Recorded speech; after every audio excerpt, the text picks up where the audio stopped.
Africa Prime, brought to you by Jameson's Select Reserve. Welcome back. You are watching Africa Prime, and tonight we are talking to the CEO of the Public Investment Corporation, Elias Masilela. He is a man of many talents. He's a man who manages over R1 trillion in assets for the South African public, particularly the government sector. He has been called various names. He's been called an editor, he's been called an academic, an economist, a strategist, policy formulator, negotiator, business leader, and author, and he may well become a filmmaker, who knows. But we'll get more details into this conversation as we go along. We're talking to him tonight about how he invests that vast amount of money. Elias, one of the questions that I had earlier was how you break it down to invest R1 trillion. But one of your strategies is actually to dish out that money to the private sector.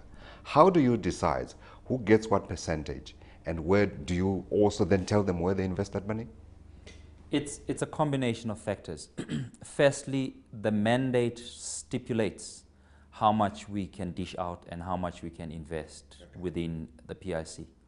Secondly, when we make the decision, we are driven by performance, or let me say the record of the asset managers that we're looking at, and also the styles that they bring to what we want to achieve. Clearly, what we do is we run what we call a core satellite approach, where the core are the funds that are managed from within, and that's about 75% of the listed funds. And what we do with those funds is basically track and index. Right.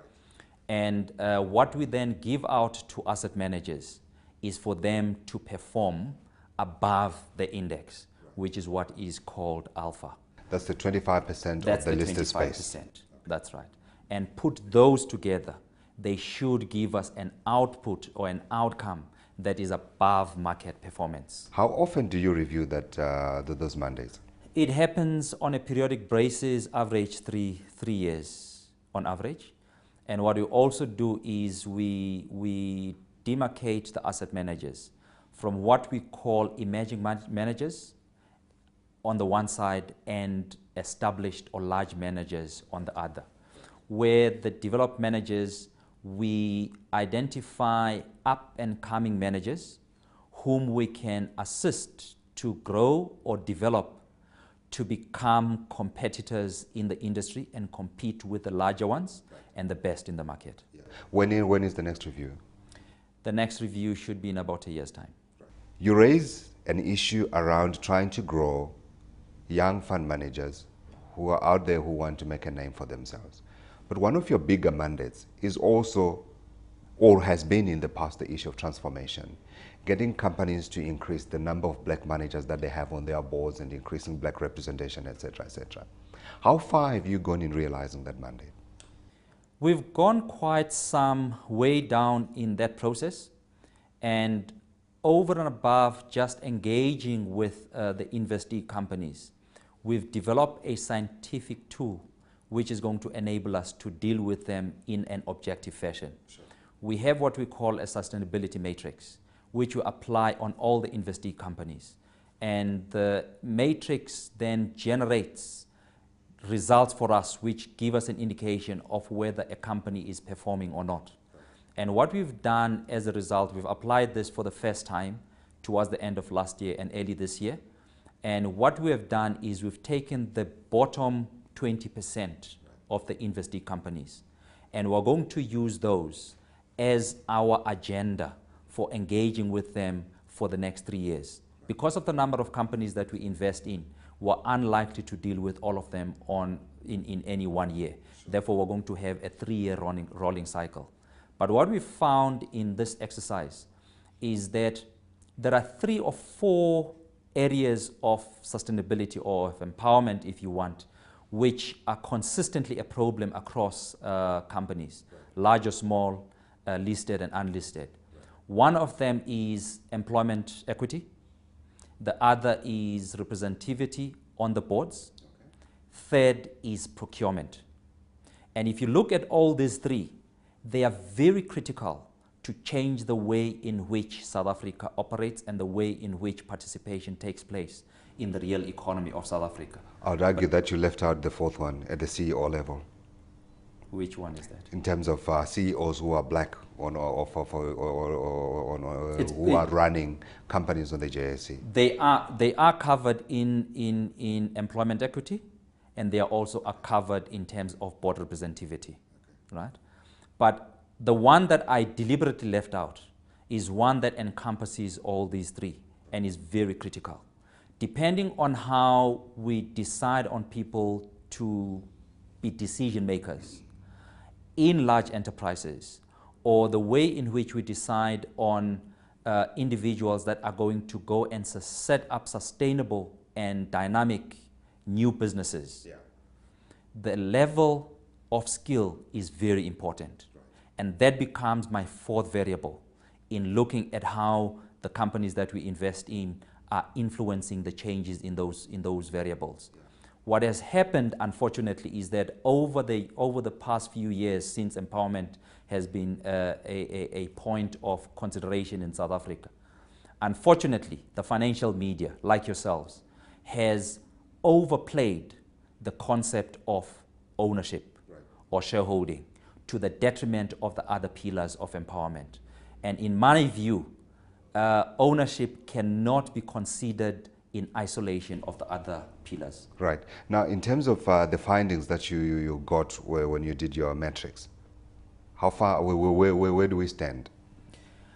We have quite a number of companies that are good performers. I would say about 30 to 40% of the companies are good performers. So 60% still need to catch up. 60% still needs to catch up. And what we have done is we have gone to a level or to a stage of setting targets for ourselves to say, in this portfolio of companies that we invest in, over a number of years, these are the thresholds that we should have realized.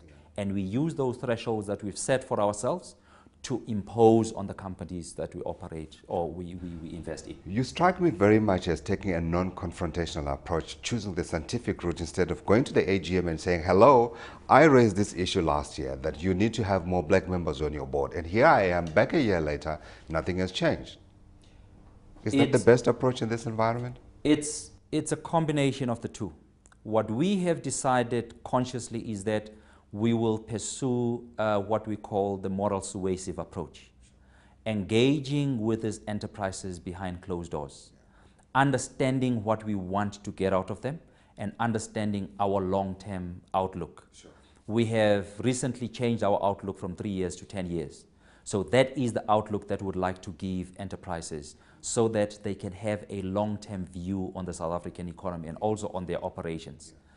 But if, as we engage behind closed doors and we don't get the traction that we want, we then go to these AGMs and voice our views and vote accordingly. There's a story for me then when you do that. You raise another important point here. When you play this, I don't want to call it activist role because it's not quite there. You are working within the system. But at the same time, when you raise these issues, when you put in these benchmarks, at the same time, effectively to a degree, you are very close to interfering in the running of the company, which is dangerous in itself because this is your vehicle to generate growth. But at the same time, you do need to see the issues that are important to you being implemented. How do you find that balance? What have you found so far? May I change the term from interfering to intervening? Okay. In the sense that the way we engage is to aid the success of the company. We have no reason to compromise its success because it impacts on our performance directly. Now, this has been informed by research that has been undertaken in a number of parts of the world and over time. The most recent research that has been undertaken is research amongst OECD countries, which clearly shows that there is a positive correlation between sustainability and financial performance. Right. It has been found that companies that are concerned and internalize sustainability issues tend to perform better than those that do not. And therefore, our intervening in our engagement with investee companies is to conscientize them and to make sure that the issues of sustainability get elevated to the heart of the decision making rather than them staying as peripheral to the undertaking of business. You are quoted in one of the newspapers as saying you don't really engage in politics, but you're a child of politics. And you actually have written a book. Let me record, this was in 2007. The book is number 43, Triloni Park, Kwamagogo. This book now is the basis of a musical that's going to be used to celebrate the ANC centenary next year. So what block hole do I put you in? What are you? What has influenced you? What has made you who you are? With respect to the book, I am first and foremost umntwana kaMagogo, the child to Magogo. Secondly, I am just a scribe that put together the experiences of people, which then together give you the content of the book. And thirdly, I think I'm merely an economist. I look at everything that I look at it from an economic perspective. And when I say from an economic perspective, is from a sustainability perspective. Right. When you read the book, you will see the extent to which I try to bring in economic rationale within a confusing and probably confused political environment under which we grew under and under which a lot of people operate. How come you didn't turn out to be a politician? Because I don't think I can survive in politics. This book, because it's been classified as probably one of the more important books, and also the story that you write relates to the house where the ANC used to house its cadres during the struggle against apartheid, and is actually seen in some circles as bigger than Liliesleaf in Rivonia, where Nelson Mandela and the others were arrested. I do make the point that the house that I focus the story on contributed 10 times more than Liliesleaf Farm, in the sense that it existed for more than 40 years without ending up in a disastrous situation like what Liliesleaf ended up in, right? But what I also try and do deliberately in the book is not to spend too much time talking about the politics, right, talking about the military strategies, talking about the diplomacy of the liberation process of South Africa. I spend a lot of time talking about the human element of the struggle, understanding the people who were involved in the struggle, either consciously or unconsciously. And the unconsciously would be those people who found themselves at the crossroads, like the Masilela family, who owned the house that I'm talking about. Absolutely, Elias. We have to leave it there. Unfortunately, I didn't get a chance to talk about the 5 years objective retirement reform advice for South Africa, that you've written a collection of some of your thinking on retirement reform in South Africa, but perhaps the subject of another conversation another year. Thank you very much.